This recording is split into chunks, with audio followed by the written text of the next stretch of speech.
Hi, welcome to Talk Spirit. I'm here with Animal Communicator Latifa Meena, and it says that in 2017 you were the first state recognized professional animal communicator in the world. And you became one of the first online instructors at the Whole Pet Grooming Academy, teaching various courses of animal communication and holistic practices. You may have seen her on MTV, ABC, Fox, and Animal Planet. And welcome here, Latifa. Thank you. If you could just give an introduction of what you do. I know we've talked before in the past and you talked to my little dog. So I always recommend you to anybody wanting to connect with their animals. Well, thank you. Hi. Yes, I'm Latifa Meena. I'm a professional animal communicator. I do teach for the Whole Pet Grooming Academy out of New Hampshire. We have the only online and recognized program where you can earn a diploma as an animal communicator. It's backed by the state and the Department of Education. So I'm thrilled to be here. Thank you so much. My job is to help people get closer to their animals and understand their needs and wants. And a lot of people use me for existing animals when the animals are ending their journey and they're crossing over and after they've crossed over. So I've been doing this now 18, 19 years. Oh, Lord. It's been a while, but thank you for having me. Yeah, no problem. I know you had spoken to my little dog Twinkie, Yeah. and I tell people that, 100% she's the real deal. She knew that my dog liked sweet potatoes, and that is not something like a normal thing that she just come up with off the top of her head at all, because that's not a normal like thing. You would just say, "Oh, she likes this brand or that brand," but no, she said sweet potatoes, and then she actually said, "Your dog doesn't like the green stuff." And I was literally would buying her the combination packs, and one was the green stuff and one was the sweet potatoes. So it's really funny. So she's definitely the real deal. That's why I have her on here. Also, you talk to the animals that have crossed the Rainbow Bridge as well, correct? Yes. Mm-hmm. Yeah. I can connect with the humans and the animals that are over, but most of my practice is really animals. I have clients all over the world, and like I said, it ranges from we're getting a new animal to why do my animals do this? And in fact, I had a client today, they're losing one of their dogs, which is, he's only 9. He's sweet as can be, but helping them cross over, helping the humans to understand it's the end of the journey. It's been a journey in itself for me, but I'm grateful for what I do, and I'm humbled by the help I can give not only the animals but their humans through the journey and after the journey. It's important to me to do that work. Yes. And if you're wanting to speak to your beloved pet, you do all animals, correct? Like, Right. I think I saw something where you were doing something at a zoo, or I don't remember exactly what I had saw. Well, I I mean, you can explain what I'm.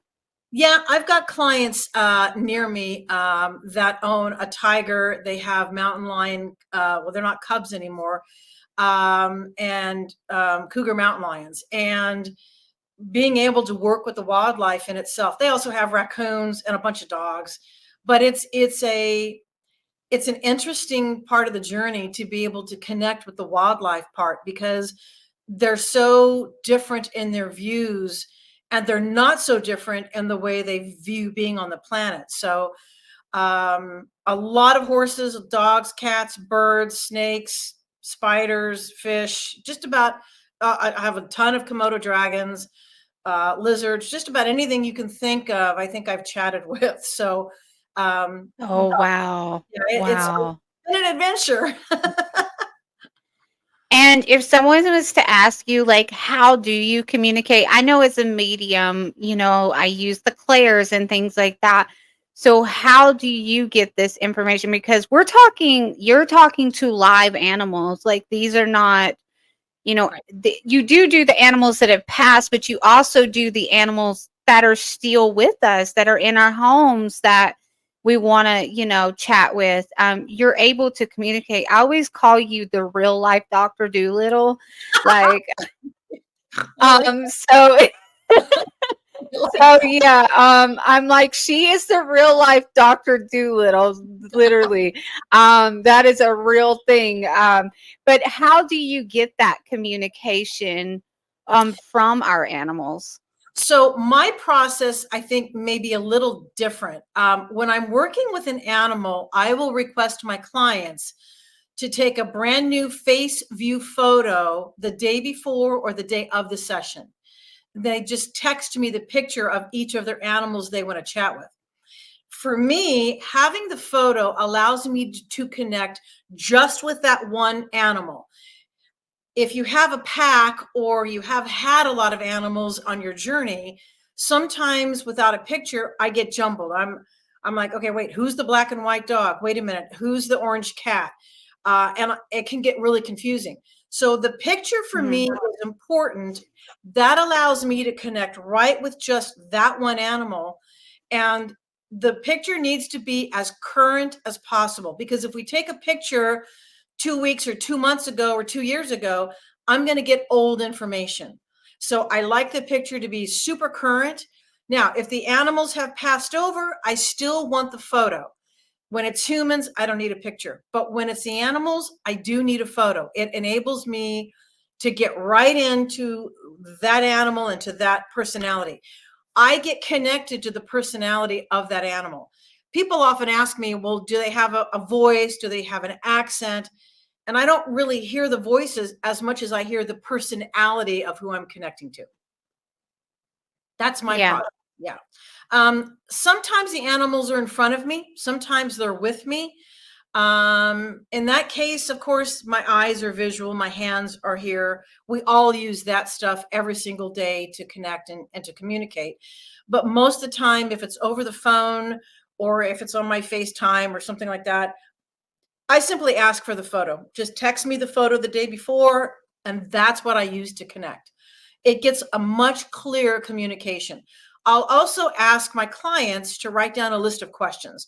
So, what is it that you want to ask or know? And keep that with you. I don't want to know anything prior to a reading, because the less I know, the more free I am. I don't get jumbled in background information. So, for me, my process is just a little different. And I would also say that, with you not having that information ahead of time, you're able to kind of provide that evidence. As I always say, like with mediumship, it's the evidence that needs to come through, and you're able to provide that evidence to them because you know nothing about this animal. You're just looking at a picture. Right. So, It's the uh, validation piece. And the animals are really great about if there's a hesitation or their humans are not on board or not sure of the process. The animals are really great about validating and giving their humans that validation, that evidence, that confirmation they need to know that what is happening is true and accurate and real. And I'm sure, just like you, there are so many times I hear, there's no way you would have ever known that. I had a dog yeah, one time at the dog show, and the poor woman asked, "What's his favorite treat?" And I said, "Lorna Doone shortbread cookies." And I could that's see so it. specific. It was, and she said, "They're in the trailer." She said, "In the Lorna Doone package." And she's like, "I don't know how you know that." I'm like, "Because I can see it. The animal told me, the dog told me exactly what it was, and I could see the package that he showed me." And I was like, "Oh." So sometimes it gets super specific like that. And when that happens, it's great validation. Oh, absolutely. So you are kind of using the clairs with the clairvoyance of, of the seeing, the feeling. So it's like telepathically that they're communicating with you through Yes. your mind, correct? Yes. I can see Okay. pictures. Intuition, of course. Sometimes I just know because I know. Sometimes I see the word, hear the word, feel it. I can feel in the body when an animal's having an issue, if they have cancer or they're not feeling good. Smells and taste are a little different for me. I don't normally get a smell or a taste. It's more of a picture, or I'm just hearing what they're telling me.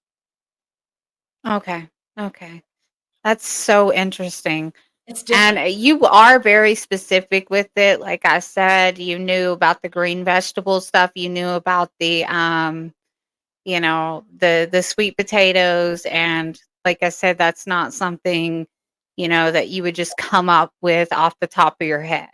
And Um my job is to translate. So a lot of people will seek me out when they're having issues or something very specific. I'm not the fixer. My job is simply to translate the information so that that human, that owner can then make appropriate decisions accordingly. So I look at myself, I'm not the fixer person. I'm just the translator so that that human gets more information about what their animal likes or doesn't like or isn't working or is working, and what the animals may need to do their jobs better or to be happier or what they feels lacking. So I consider myself a translator in that sense, not so much the fixer part. You guys get to do with your own animals as you see fit. I'm just a piece of information. I'm just another tool in the toolbox. That's kind of how I label what I do. yeah. Yeah, and it also can help people, like maybe they didn't know something was going on and they can get that animal to the vet and get that proper medical care. It's kind of Right, like when I do a medical reading, I'm just here to tell you what I'm seeing. right, You need to go get the appropriate, right. care from a Yeah, professional medical person. So it yeah, would be the same thing. Like if you see it, then right. I'm not they the vet. need to go. Right, and I'm not the doctor, but here's what your animal's telling me they're feeling or what's happening in the body. This is what it feels like. I had a horse yesterday, as a matter of fact, that was 18 and is really sore in the body. The joints and the bones are sore. Well, come to find out, the horse isn't on any joint supplement whatsoever. And I kept telling her, I said, he needs a joint supplement. He needs something for the bones. My bones ache. And well, he's already on something. Well, come to find out, he wasn't on anything. So I'm like, okay, makes sense. So my job again is I don't diagnose. I said, this is when you go see your vet. These are the things you want to tell your vet or your doctor person. This is what we think's happening. And sometimes, people are reluctant to go, hey, I had an animal communicator talk to my animal, because not everybody's open to that. I just tell my clients, hey, you had a dream. Tell them you had a dream and this showed up in the dream and you want to get that checked out. Like, you can't shake it. So I'm not about the Yeah. credit. It's not about that for me. It's just making sure the information gets known and what messages come to me is what I relay. And again, you guys, you're humans, you get to do with the animals as you see fit. That's up to you. I just give you the information. We never want to diagnose. Yeah. I don't ever diagnose or do things like that. Yeah, that's not appropriate. No. um The I need to know, what did the tiger have to say when you spoke to, like, the big animals, the tiger, or like, can you share that? I don't know if you're allowed to, but Um, she has been with this couple that own her. Oh Lord, probably 6 years now, something like that. She is extremely loved. She's very happy. She loves her humans to death. She's oh extremely wow. well cared for. I mean, and she'll come to the fence and she'll cackle. She'll go, ah, ah, ah, ah, and she'll just give you big kisses. She got the roughest tongue ever. But she's happy. She's safe and secure. And I know a lot of people don't understand or see the benefit of having a wildlife as a pet. She's not really their pet. They just make sure she's safe and okay. The mountain lion Yeah. cougars are a blast. Oh my God. They are so fun. They will come up and we don't really get to go in the cage with the tiger and play with her like we do the Yeah. cougars. The cougars will come up and they will put their paws on you and grab you, but they don't claw you. They don't put the claws Yeah. in. They'll just come up and they'll hug you Wow. and they'll just snuggle. And they like to play like military surprise attack. They'll come run around the bush and just grab you, but they're just so playful. They are a delight to be with. They're spoiled as can be. Oh my Lord. But they've never had a knowingness of living out in the wild and then coming into what I call a domestic situation. They've been born in Yeah. captivity. They've been bottle fed when they were raised. So they have a different view and a different outlook. And they're beautiful. It's been such a privilege to work with them and chat with them and talk with them about how they feel and their mindset. Not that they don't have their own instinctual things. I think the biggest thing about the tiger is how spoiled she is. She only likes store-bought turkeys. It's hilarious. They have a lot of contracts with farmers and hunters and things that help feed the tiger and the cougars. And they have hunters that'll bring them deers they've killed. And oh, sorry, that's my kitty. Sorry. And bring them meats and things. And so a truck, some hunter friend of theirs brought a great big truck. The whole back of the bed was filled with wild turkeys that they had been out and hunting. And the tiger would not touch them. She tossed it around and she's like, yeah, I ain't eating this. Because it had all the feathers and everything on it. She wouldn't touch it. She wouldn't eat it. Nothing. She likes the store bought. She likes after it's processed and after the feathers are plucked and it's cleaned and all of that stuff. That that's how spoiled that she is. And it was hilarious to me that she's like, I'm not eating that thing. It's wild. So I can relate. I remember I grew up with hunters, and they would like get the deer meat and like make it up and make it into stuff, and I'm like, I never. They would make like that deer chili. I don't remember all the stuff. I never ate it. I was like, no, I'm not eating it. So no, I totally relate. now I'm gonna go. I'm gonna go to the grocery store. I was So and yeah. the cougars. What about animals in the wild? Do you ever catch yourself Oh yeah. um connecting with one in the wild? Well, Um yes, it's a little harder. I don't really chat with the wildlife for validation as much as maybe there needs to be a purpose. Um, when I moved into my current home where I live, there were squirrels outside trying to get up on my truck and into the tires. And I opened the front door and I was like, hey, hey, hey, hey, hey, don't get on my truck. Don't get up and chew my brake wires. Don't get on my tires. And they looked at me like, are you talking to me? I'm like, yeah, I'm talking to you guys. Do not get on my truck. And they looked at me like I had 8 heads. And I said, I know you understand me. And I said, so leave my truck alone. So they ran back to the tree and I closed the door. And you could kind of tell they were like, that just really didn't happen. So then they went back to the truck and I opened the door again. I'm like, I'm not fooling, guys. Don't get on my truck. And finally they all went, okay. And they just shrugged their shoulders and left. And so they stayed off the truck. uh, So there is occasion sometimes. I don't normally seek out the wildlife, but there's occasions, and I've still got some of the squirrels that will come up, and I'll give them a peanut here or there, or they'll come up on the porch, and I'll say, "Have a good day today. Now listen, be careful. Don't get in the road." So I kind of just chat with them moreover than looking for the validation piece.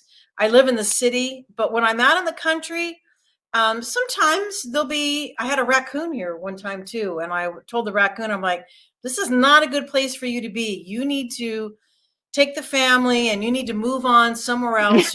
Find a different place.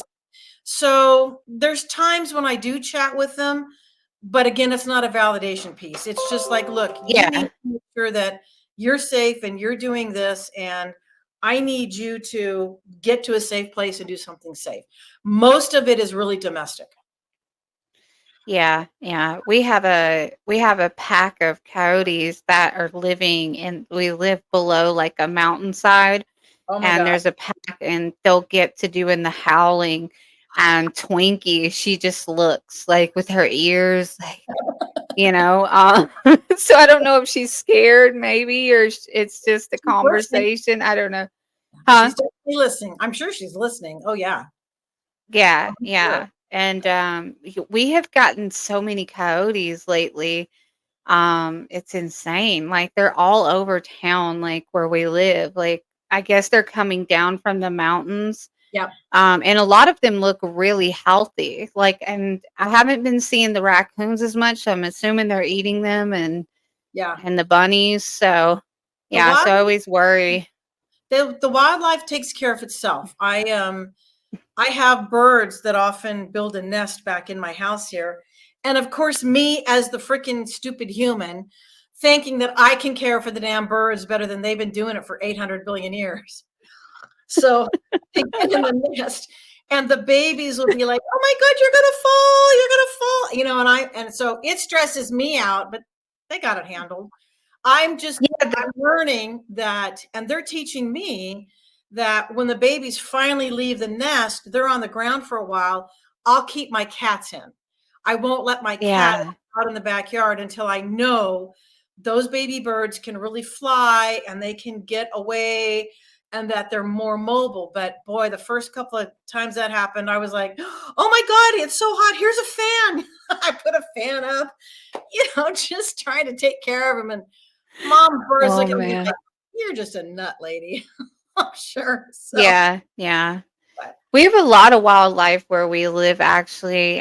Even though we're in like a city, we're like a suburban area, but it's because we live in like this valley surrounded with mountains. So we get like those yeah, brown hawks. We had the crows, they built a whole nest right by my balcony.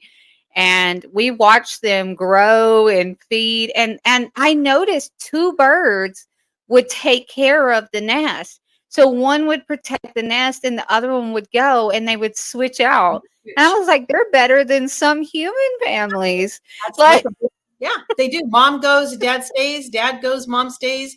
Like I said, it finally dawned on me that they've been doing this for thousands of bajillions of years. And here I am thinking I can do it better. I'm like, oh God, just leave it alone. yeah, Let them take care of it. They know how to do it. So, yeah.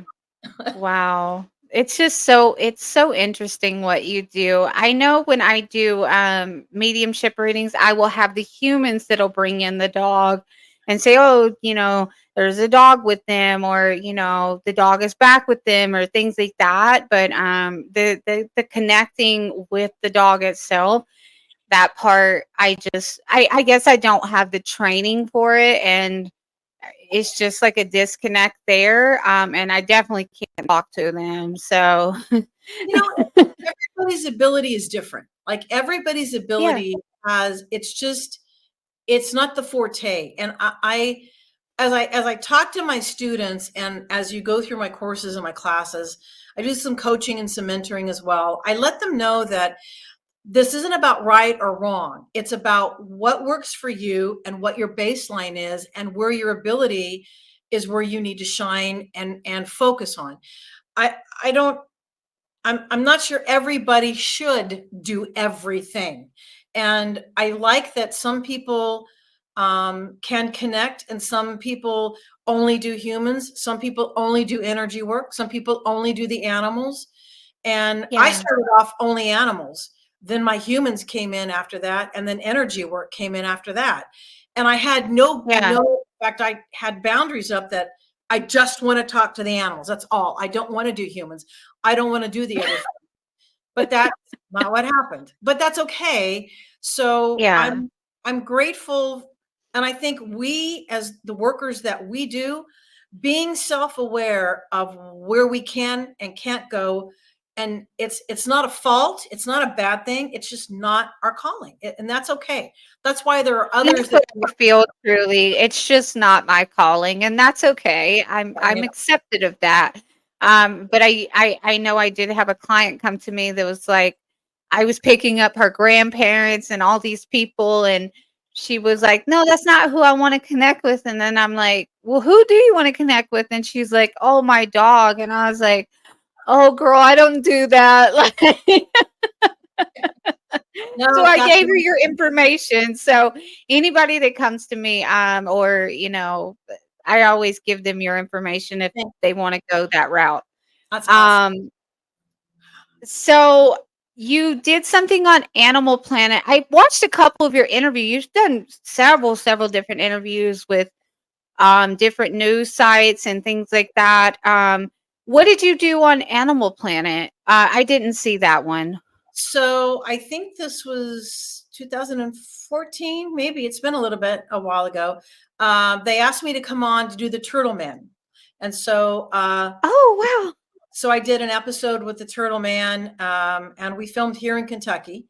And we did an episode at, I'm not even sure whose farm we ended up at, with a wild coyote that was bothering some. It was fun. It was really a fun adventure to do.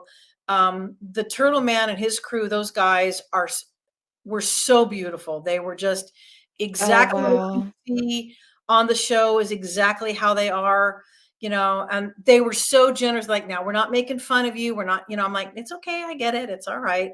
And I got to sage him and do some things, and it was just fun. It was a lot of fun.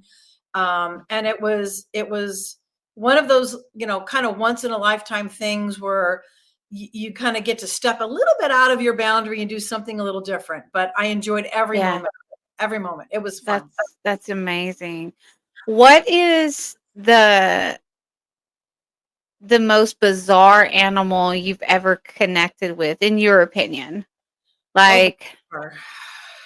uh, yeah, Um, like something different. I know you mentioned the spiders, so that's definitely different. But some of us do have the pet spiders and stuff. um, Um, I was in Tennessee. Oh, bizarre. Let's see. Well, I think for me, bizarre, not so much the animal. I went yeah, down to I spend get the what you're weekend, saying. yeah, with some clients of mine. And I didn't know their son raised and bred tarantulas. And so I got there and they're like, hi, hi. And I'm kind of settling in. And I go into this one room and their son comes in and he opens a regular box from the post office and he opens it and here's this big thing tarantula and I'm like, Chad. I'm like, okay, no, no. And he just kind of puts it in this glass cage, but the lid's off and I'm sitting there and he goes, and nobody's in the room and he's like, I'll be right back. And I'm like, you're not gonna leave me here, right? You're gonna I don't like spiders either. oh. And so I told this tarantula, I said, look, I'm not comfortable with you. That's just because I'm not used to you. So don't move. And I said, do not climb out of there. Do not jump on me. And I said, we'll get along just great. And he kind of looked at me like, don't worry. And that's all I heard. And so then I started to notice there were other tarantulas. They were covered though in their cases. Yeah. And I was like, oh, yeah, yeah.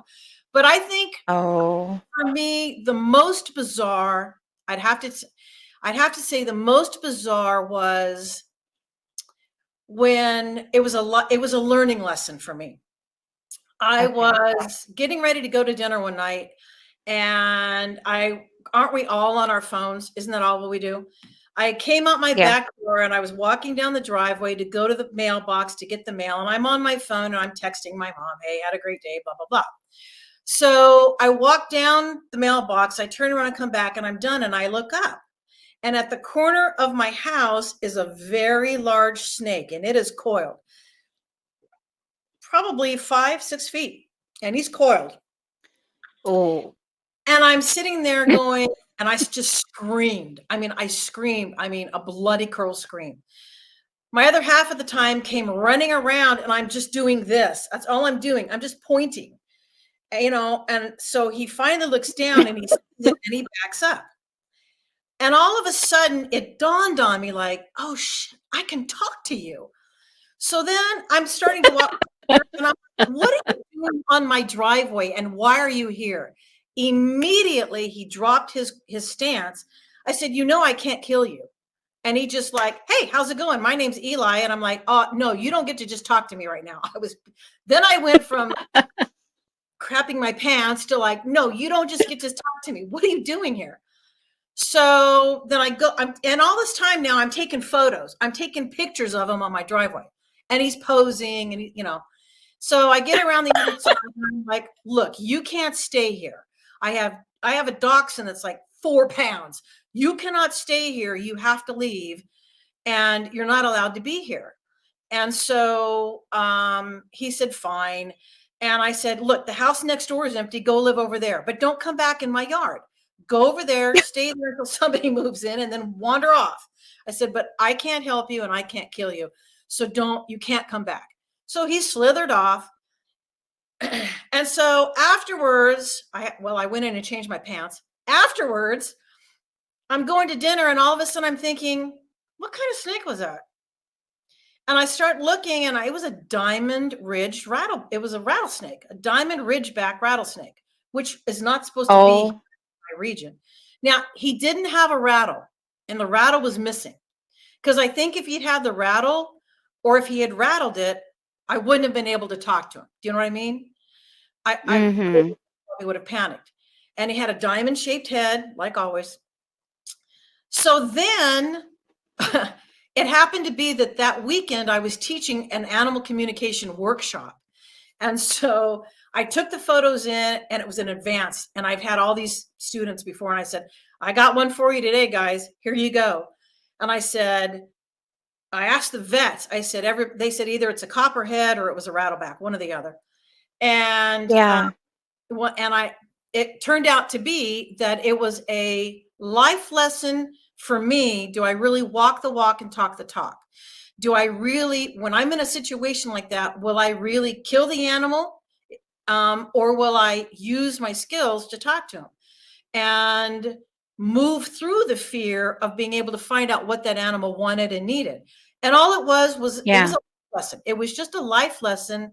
And I later learned that he manifested just to be present with me, and then later unmanifested and disappeared. And as grateful as I was for the experience, I think that's probably one of the wildest experiences I've had, where there's no denying what happened. I've had animals die, come back in another animal's body for a while and then leave. But this thing it really was, okay, you walk the walk, you talk the talk, you're not just giving lip service. Because it's the moment I yeah, realized I can talk to you, my fear went away.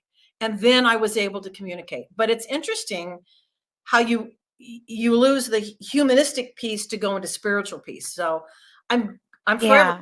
I would have liked a $20 million manifestation. That would have been great. Could I just have $20 million in the driveway, not a snake? That would have been perfect. So, but that's probably one of the most Yeah, bizarre encounters I've ever had. Yes. that's amazing. So you were literally over there having a whole conversation with this rattlesnake. Well, I'm taking pictures, and I'm down. I am now squatted down. I'm probably, I don't You're know, face to face with 6 this inches from snake. him, and I'm like, okay, now turn your head so I can get a picture. I want to get a picture. And he's posing. Oh He's my gosh. turning, and he's letting me take pictures. But that fear thing left. And I didn't, and here's what I knew. He was already there when I passed him to go to the mailbox. He was already there. He had to have Oh been. wow. And if Yeah. he was there to hurt me or was fearful, he would have already struck. He would have already struck me as I went by, because I didn't even Mm. know he was there. I was on the phone. I wasn't even paying attention. So, Yeah. and he did not have time to show up over there and curl up and wait for me, because it was a matter of what, 10 seconds, 20 seconds to go to the mailbox and come back. So he already was there waiting for me, and he was already in position. If he really was going to hurt me and that was his intent, he would have struck me when I walked by. So Yeah. I realized that he needed to chat, or he wanted to talk about something, or it was a test. It was truly a test. Because I told a different snake story in the class that day, and it was truly a test to see if I would really chop his head off, or if I was going to talk to him and let him live and move on. And before Yeah. I had done all this, we lived out in the country. You talk about the country. We had 200 acres around us, and I had little gardens Wow. show up, and I didn't do what I do then. I didn't do this work. So yeah, I sort of chopped their heads off, and I was not but I didn't know any better back then. Then you're like, go Yeah. somewhere else. So it was a test, but it was different. It was different.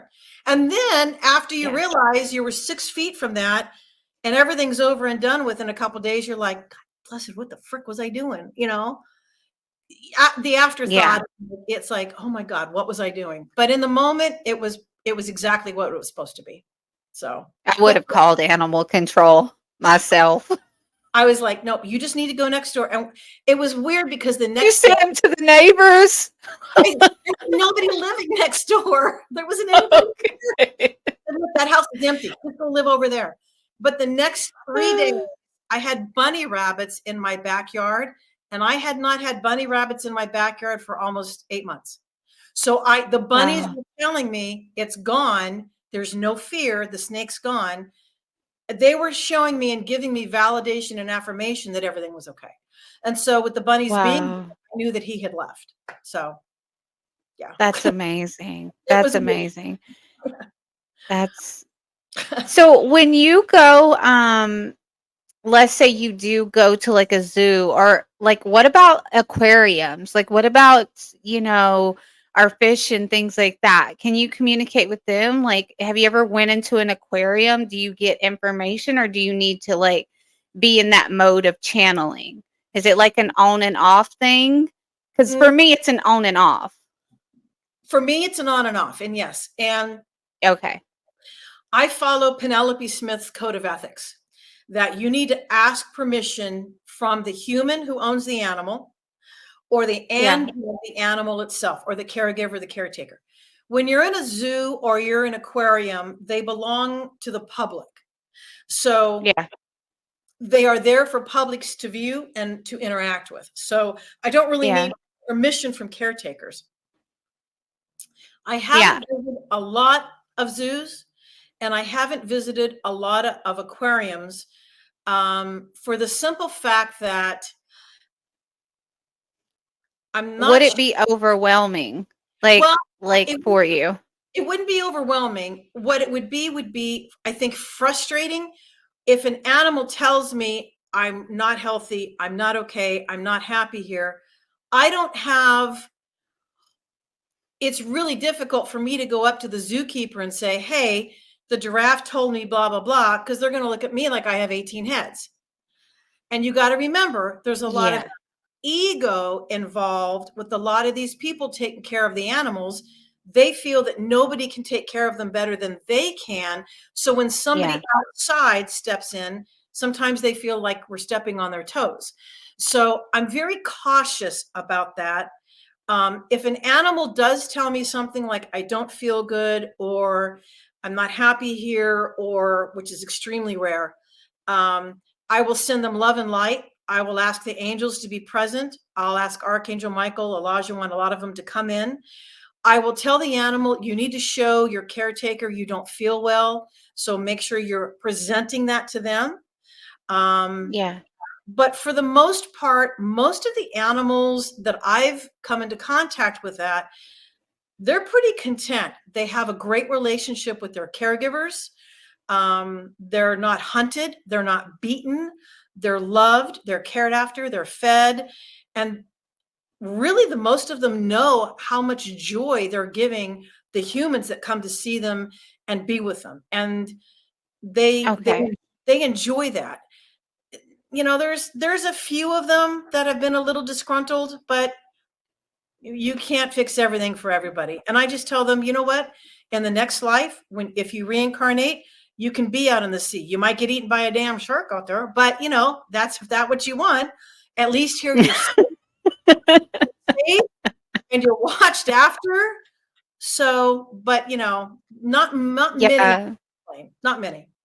I I limit. always want I always felt empathy, like, I remember many, many years ago, me and my son and my ex-husband at the time went to, SeaWorld, and it just didn't sit right with me, and I don't really do zoos and things like that either, because it just doesn't sit right with me. I don't know. It just doesn't. So, yeah, I never went back to SeaWorld ever again after that, I ever. I don't often visit places like that because I feel my hands are so tied that if something really broke through and told me something, it would be the burden for me to carry it without having to be able to give the information to somebody to do it. Sometimes I just have to allow that animal and that person or that whatever that issue is to have that life lesson and to have that journey. And sometimes it's not for me to interfere. Yeah. Yeah. Yeah. And you were talking about reincarnation, and this is my last question. Um, do our animals reincarnate and come back to us as a different animal, or do our animals reincarnate and come back throughout our lifetimes? I think that is the ultimate question that a lot of us want to know is, are we getting the same animal in a different body throughout our life? Sometimes yes, sometimes no. Animals have the choice to reincarnate just like humans do. Humans can be animals, animals can be human. We can reincarnate as our choice, however we choose. Sometimes an animal we will reincarnate and come back to that same person in the same lifetime. Sometimes they don't. Sometimes it's already pre-written that there's other animals to come on that person's journey, so they're allowing what's already been written to happen. Um, some animals feel sometimes they didn't finish the journey, so they'll go home, they'll reincarnate, and they'll come back. Um, some will still be the dog. Some might be a cat now. Some might be a bird. I've had grandmothers come in as cats. I've had Well, moms come in as animals to reincarnate to be close. It is possible. It is not a given, but it is possible. But a lot of the times, more often than not, the animals will tell me, I'm in the light and I'm waiting here until mom or dad finish that journey. I'll be right here. All your animals greet you first when you go into the light. So when you cross, all your animals greet you first and your humans greet you second. And a yeah. lot of the animals just decide they're going to wait here. Not all of them, and it is possible. It's Yeah. possible. Sometimes Wow. it's we as humans don't follow the path and they may not get to where they're supposed to go. So if they are reincarnating to come back in a particular lifetime, everything has to be set perfectly accordingly to make sure they get to where they need to be. There's a lot more that Yeah. goes into it than we realize. Yeah.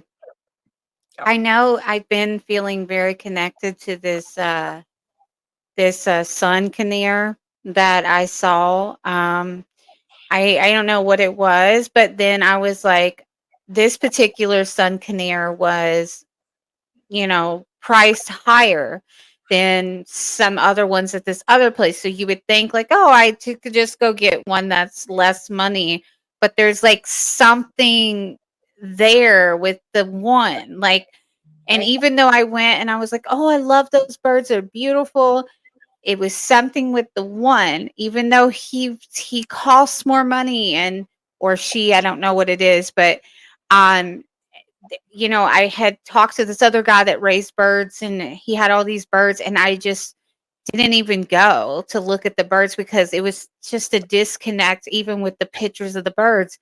And I felt this, like, I can't explain it. Like, even the birds that we have, my partner's more connected to those birds, which I was going to have you speak to one of them. She's like, she tortures me and flies into me. And I'm just like, not super connected to her like I am my dog. Right, My dog is my connection. right. Um those birds are my partner's connection, but I still love them and I want the best for them because I always make sure, like, I'm like, oh, they need to stop being on a seed diet. That's what I told him. We got to get them on the pellets.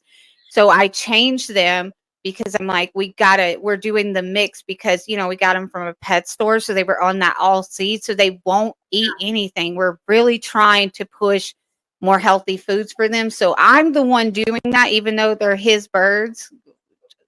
I'm the one buying the expensive food for them.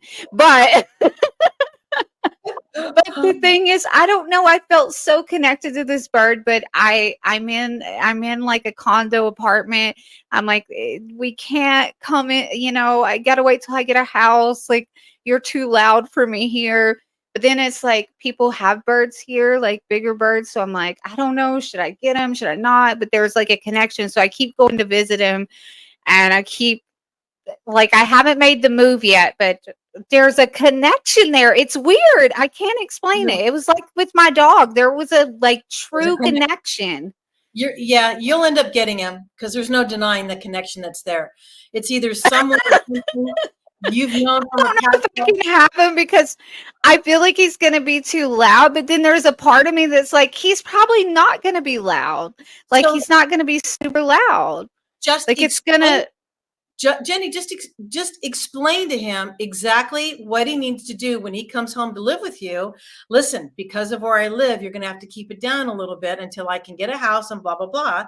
Just explain. They understand every single thing you tell them. Not that they don't have selective hearing, but every single thing you explain. I mean, Just obviously, I don't need him to be quiet all the time, but obviously, not the sun canaries are very, very loud. Their pitch carries in the wild, but I mean, our parakeet. I don't know if you could hear her. She's going crazy in there with the other birds right now, so she's a squawker. The other ones are very quiet, but yeah, I don't know. There was this weird connection with him. So we'll see what happens with him. I don't know yet. I'm not totally there, but there was something and I can't explain it because no other bird like I looked at other ones that were literally a fraction of the cost. Like but there's and I'm something. just like, no, I rather pay for him. I don't know what it is. It's weird. But yeah. He's meant for you. And I want to see a picture of him when you bring him home. Okay. My partner's gonna kill me. That's fine.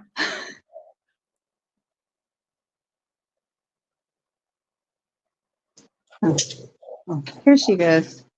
Hi, Blue. Hi, Blue. A little more closer to her. Hi, Blue. Oh, she's pretty. Hello, Blue. Hi. It's nice to meet you. Hi, sweetheart. She has two friends in here, but she chases them around. Can you find out why she's always chasing Oscar and Rio? Oh, here she comes up to the phone. Hi, Blue. She said that she has to keep them in line. Hi, Blue. You're so cute. It's her job to keep them in line, she said. She's usually really curious. I call her Curious George. Yeah. She's like, what's on the phone? She knows that I'm talking to her. She's not sure how I'm in her head though. But she likes the company as long as she can control the situation, she said. Does she like the humans more than the other birds? Yes. But your partner is hi, sweetie. Hi. She's biting the phone. I go, baby. The energy of your partner is different than your energy. It's not bad, wrong, or good. It's just different. And she trusts him more than she trusts you. It's because I'm scared because she flies into me. Yeah, she does. She's trying to control you, but she doesn't control your partner. You understand? Yeah. That makes sense. You're at the same level at the other birds, but your partner is she has respect for him, but not you. Controlling you is important to her. God, she's cute. Hello, Blue. You're cute. Yeah, these are the other guys. I don't know if you can see them. Hi. She said, thank you for the window. They're all saying thank you for the window because they like. Yeah, we did that. They like the window? Yes, and they want the sunshine. They like that. Yes, please. Okay. Hi, Blue. Hi. Yeah. How are they with the new diet with the pellets? They don't like them at all. But they have to have them. Can you tell them? So listen, you guys, the pellets are going to be easier to digest and they're better food. They said, can't they have both? I did. I did the seed pellet mix. Okay. Do them both. They're not crazy about the pellets. They're not as tasty and it's different. Yeah. Baby doll, I know. Do they like their toys? Oh, yes. And Blue wants a mirror in the cage. Who? Blue. She wants a mirror. They have mirrors. Yeah. She said, but I want a big one so I can just see me. Oh, okay. Are You're you so sure it's Blue you're hearing, or maybe could it be Rio? Because Rio? he's the one obsessed with the mirror. Rio? This is him right here. Hi, Rio. Rio says, no, my mirror is great, but Blue needs her own mirror. Oh, she wants one. Yes. And Okay. opposite sides of the cage on a different side. Okay. Got it. Well, thank you so much. You're welcome. She's cute. Oh my God. She's chatty. She's And thank you so very much for reading Blue. That was amazing how she was coming up to the camera and everything else. I really want to thank you so much for coming on and talking about what you do. And as always, everyone can reach you at animalscantalk.com, right? right. Yep. Thank you. Thank you so Any much. last messages? No, just, the one thing is just make sure to tell everybody, like, just make sure you're talking to your animals. Tell them who, what, where, how, and why. You'll find a better relationship and they'll relax. It helps the anxiousness. But Blue was a doll. She's her own woman. She's her own entity. So thank you for letting me chat with her. And thank you for having me on. It was a pleasure. Nice to see you again. Oh, Like I said, I you want to see too. pictures of your new bird. I can't wait. Oh my goodness. I don't know yet. We'll see. I'm not 100% in, but we'll see. Awesome. But yeah, thank you so, so much for coming on. Thank you And for having as me. always, thank everyone for watching and listening to Talk Spirit. And yeah, maybe next time, we'll chat again. So yeah, thank you. You're welcome. You guys have a good day.